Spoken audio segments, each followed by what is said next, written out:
Polri akan menindak tegas anggota Polri yang menembak warga yang menolak pertambangan di Desa Katulistiwa, Tinombo Selatan, Parigi Mutong, Sulawesi Tengah. Polri telah mengirim tim khusus untuk mengusut kejadian ini dan tim Lab 4 telah melakukan uji balistik untuk mengetahui senjata asal peluru, untuk mengetahui dari satuan mana senjata yang digunakan.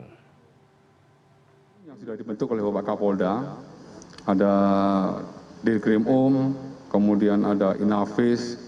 Kemudian hari ini juga kita datangkan tim Lab 4 dari Polda Sulawesi Tengah dalam rangka untuk mengungkap peristiwa tersebut setuntas-tuntasnya. Demonstrasi warga menolak tambang emas di Parigi Mutong, Sulawesi Tengah berujung korban jiwa. Satu orang dilaporkan tewas akibat tertembak saat massa dibubarkan paksa oleh aparat. Apakah Polri akan menindak tegas anggotanya yang menjadi pelaku penembakan terhadap korban yang menolak penambangan di Desa Katulistiwa, Tinombo Selatan, Parigi Mutong, Sulawesi Tengah? Kita akan membahasnya dan sudah bergabung bersama kami sore hari ini di CNN Indonesia Newsroom melalui sambungan Zoom Kabid Humas Polda Sulteng Kombes Pol Didik Supranoto. Selamat sore Pak Didik. Ya, halo, selamat sore. Apa kabar Pak? Alhamdulillah baik. Alhamdulillah sehat. Dan Kepala Kampanye Jaringan Advokasi Tambang Jatam, Bung Melki Nahar. Selamat sore Bung Melki. Ya, selamat sore. Apa kabar Bung? Baik. Baik. Saya pertama akan ke Pak Didik terlebih dahulu.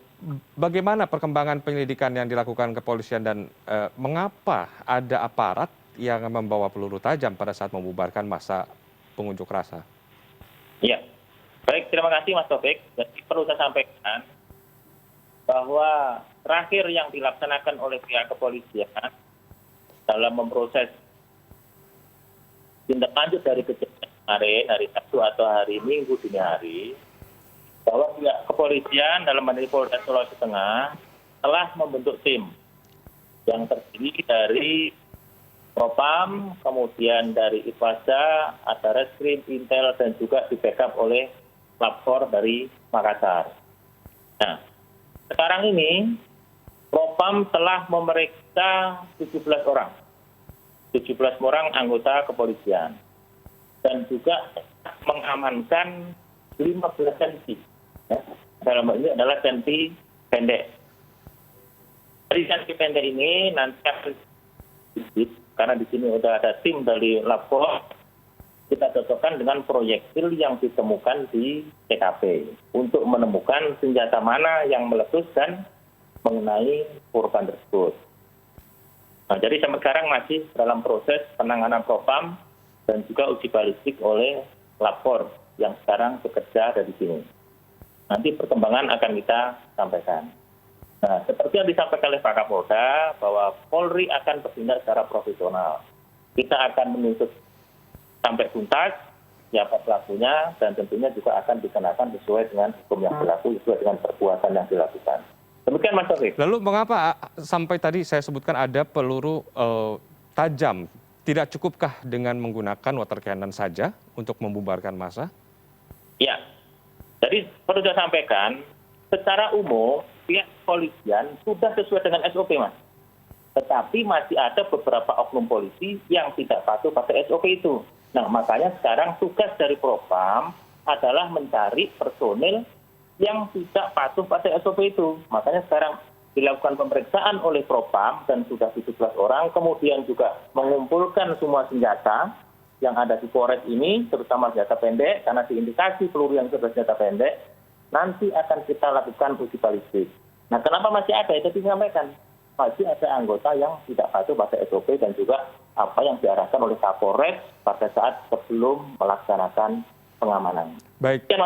Tadi Anda sebutkan ada 17 personil yang sudah diperiksa, termasuk juga 15 senpi. Apakah ada juga warga yang diamankan? Menurut catatan ada sekitar 59 warga yang diamankan terkait unjuk rasa kemarin. Apakah sudah masih diamankan, diperiksa begitu atau sudah dibebaskan? Pada hari Minggu dini hari memang ada yang diamankan diminta keterangan. Tapi setelah diminta keterangan, kemarin malam itu sudah langsung diizinkan kembali untuk pulang ke rumah masing-masing. Ada 59 orang. Semuanya sudah kembali. Ya, baik. Saya bergeser ke Bung Melki. Bung Melki, pengunjuk rasa yang tewas dengan luka tembak ini menjadi bukti ada tindakan brutal aparat dan kericuhan dalam pembubaran blokade jalan yang menewaskan seorang warga pengunjuk rasa dan ini telah menyalahi aturan Kapolri. Tanggapan Anda seperti apa?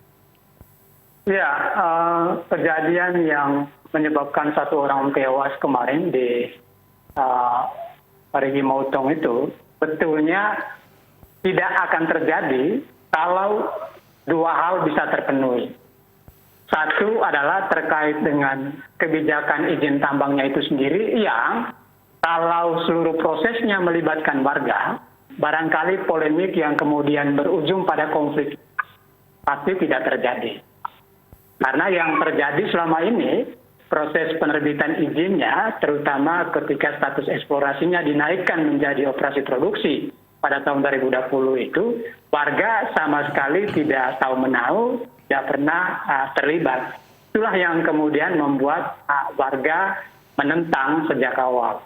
Lalu yang kedua adalah kejadian kemarin itu tidak akan pernah terjadi kalau Gubernur Sulteng mau menepati janjinya kepada warga untuk bertemu, mendengar, dan menyampaikan apa yang menjadi aspirasi dan tuntutan dari warga.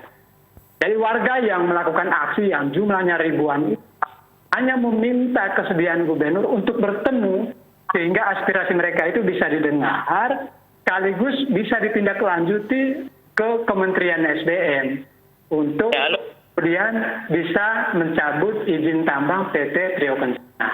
Nah, dua hal ini yang krusial dan tidak dilakukan, dan itu yang kemudian menyebabkan konflik itu bisa pecah sampai kemudian pihak kepolisian juga seperti yang disampaikan beliau tadi terbukti melanggar SOP-nya sendiri. Itu artinya jika kemarin andai saja Gubernur Sulawesi Tengah bersedia bertemu dengan para pengunjuk rasa, kericuhan tidak akan terjadi, begitu? Persis, karena aksi warga itu kan sejak pagi ya, sekitar jam 10 begitu. Warga terus bertahan bahkan sampai sore menunggu gubernur datang untuk menepati janjinya. Karena seminggu sebelumnya itu melalui staf ahli Gubernur Sulteng itu berjanji untuk bertemu dengan warga. Ya, makanya kemudian warga menagih janji itu untuk kemudian gubernur bisa tepati. Nah sayangnya sampai sore bahkan malam gubernur tidak menepati janjinya. Ya, warga pasti kesal, warga pasti kecewa karena aspirasi dan tuntutan mereka tidak didengar gitu loh. Jadi warga paham bahwa urusan pencabutan izin itu ada di Kementerian SDM.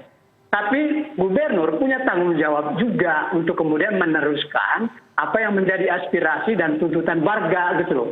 Bukan justru membiarkan, bukan justru mengabaikan yang kemudian bisa mengambil tindakan gitu ya, sampai kemudian terjadi kekerasan, terjadi intimidasi, kemudian ditangkap, sampai kemudian ada satu orang yang tewas tertembak begitu. Ya, kasus kerusuhan atau penolakan unjuk rasa di Parigi Motong ini juga terjadi dan menjadi polemik kasus agraria, konflik agraria, kemudian pertambangan ini. Nah, dari jaringan advokasi pertambangan sendiri, apa catatan yang dilihat? Begitu banyak. Sekarang ini kan sedang menjadi polemik begitu, yang terjadi di Wadas begitu. Apa yang menjadi catatan yang harus dilihat oleh pemerintah sebenarnya? Iya, jadi ada beberapa hal ya, sampai kemudian mengapa tiba-tiba konflik agraria terutama terkait dengan tambang ini begitu. Yang pertama tentu saja terkait dengan kebijakan pemerintah yang dibuat secara sepihak begitu, tanpa melibatkan partisipasi publik atau partisipasi warga itu sendiri. Ya. Jadi perusahaan tambang tiba-tiba mendapat izin begitu, lalu kemudian masuk ke satu wilayah, lalu melakukan eksplorasi, melakukan operasi produksi, dan seterusnya. Nah, mengapa kemudian warga menolak, warga menentang? Ya karena di seluruh tahapan proses penerbitan izinnya itu sendiri, yang sebetulnya krusial, itu warga sama sekali tidak pernah dilibatkan. Jadi semua berlangsung di atas meja pengambil keputusan atau kebijakan dan cenderung transaksional dan koruptif begitu ya. Lalu kemudian yang kedua adalah sudah kebijakannya berlangsung dalam ruang tertutup, diambil secara sepihak oleh pemerintah, ketika warga melakukan penolakan, ada resistensi di warga, pendekatan yang dilakukan oleh pemerintah dan aparat juga cenderung represif. Ya. Jadi itu yang kemudian membuat polemik, membuat konflik sosial begitu ya, antara warga dengan warga lain, atau warga dengan perusahaan, atau warga dengan aparat. Itu terjadi karena dua hal itu yang memang selama ini tidak pernah dievaluasi secara serius oleh pemerintah begitu ya. Dan kasus yang terjadi di Parigi Motong bukan kasus pertama gitu ya. Bukan juga Badas sebagai kasus yang kedua gitu ya.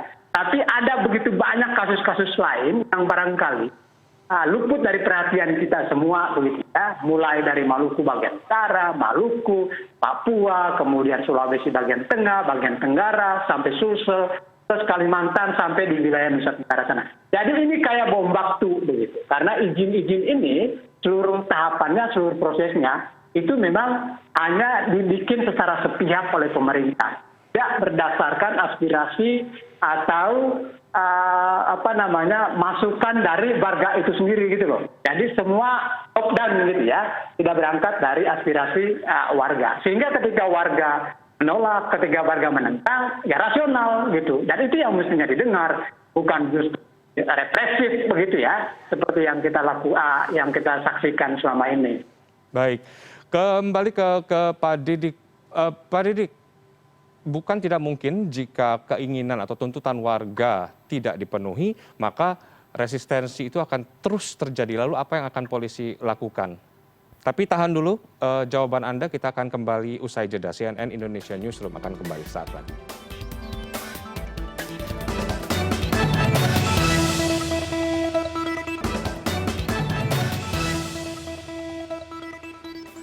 Anda kembali bersama CNN Indonesia Newsroom dan kita akan lanjutkan perbincangan mengenai demonstrasi warga di Parigi Mutong, Sulawesi Tengah yang berujung korban jiwa bersama Kabid Humas Polda Sulteng Kombes Pol Didik Supranoto dan Kepala Kampanye Jaringan Advokasi Tambang Jatam Melki Nahar.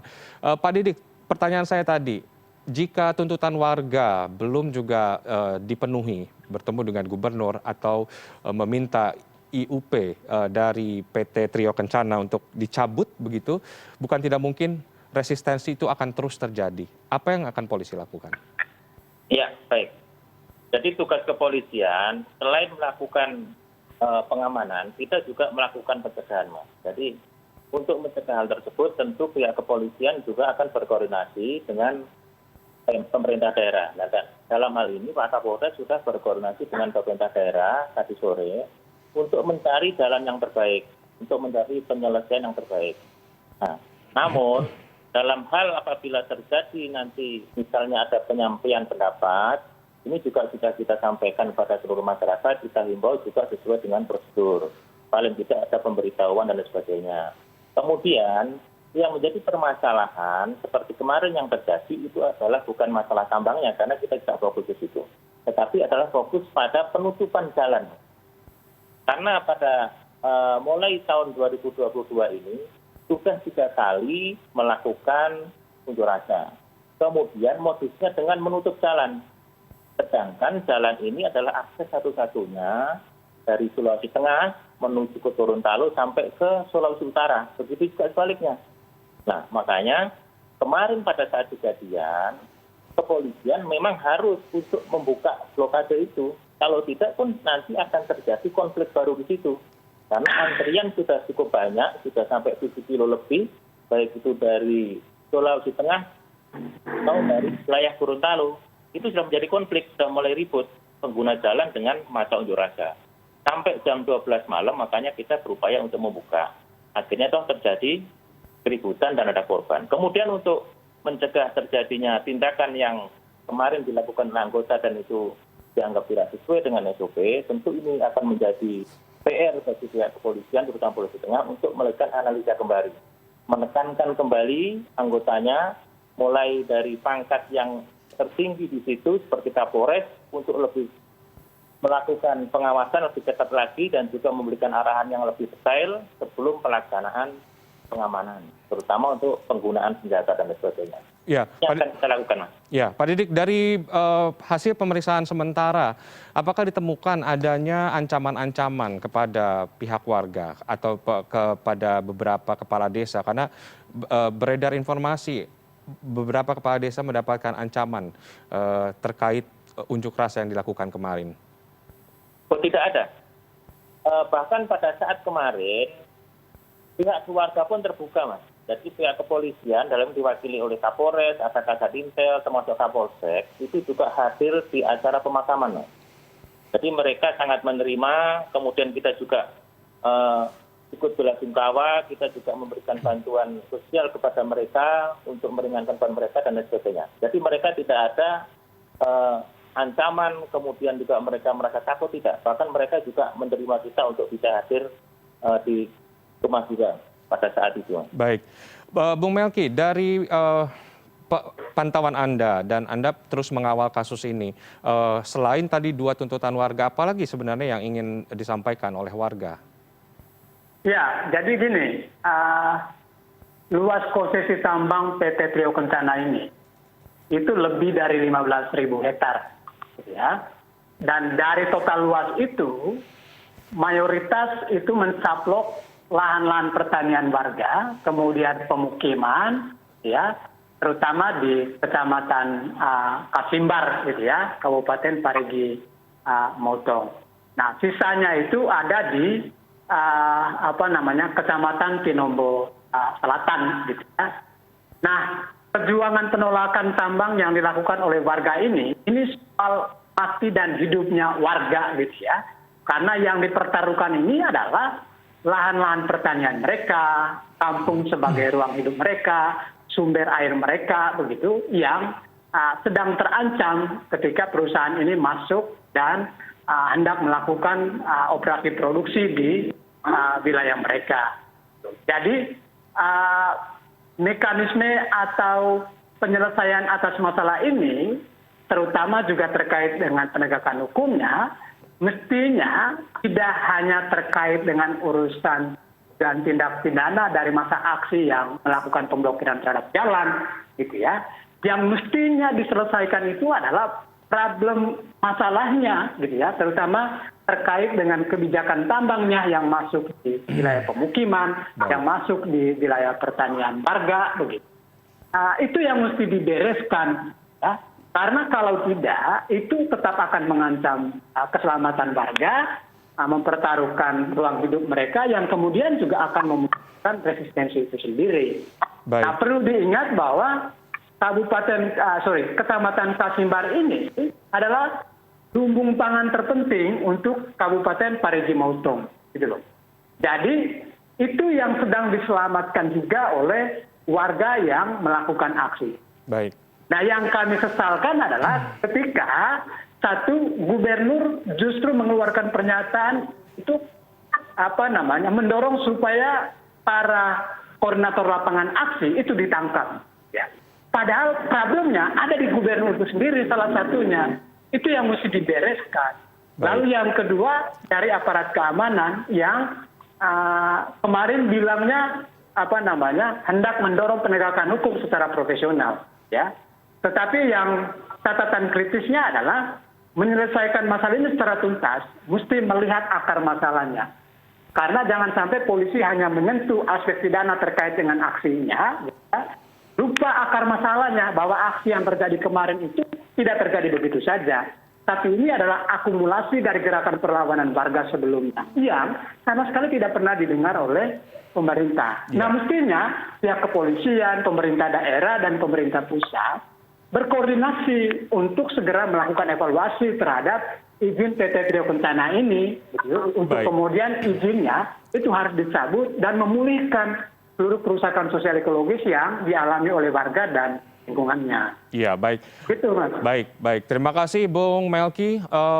Tentunya saja untuk menghindari kesimpang siuran informasi, kita berharap semua simpul-simpul massa, warga desa, untuk sementara ini cooling down terlebih dahulu hingga sampai nanti penyelidikan terkait siapa biang pelaku penembakan terhadap warga hingga menyebabkan warga tewas itu bisa terungkap sambil menunggu jawaban dari gubernur bisa bertemu dengan warga sehingga konflik tidak kembali terulang. Terima kasih kepada Kabid Humas Polda Sulteng, Kombes Pol Didik Supranoto, dan juga Kepala Kampanye Jaringan Advokasi Tambang Jatah Melki Nahar. Terima kasih atas telah bergabung bersama kami di CNN Indonesia Newsroom. Selamat sore, Bapak-Bapak. Ya, salam sehat. sore. Terima kasih. Dan informasi terkini lainnya akan kami hadirkan sesaat lagi. Tetaplah bersama CNN Indonesia Newsroom.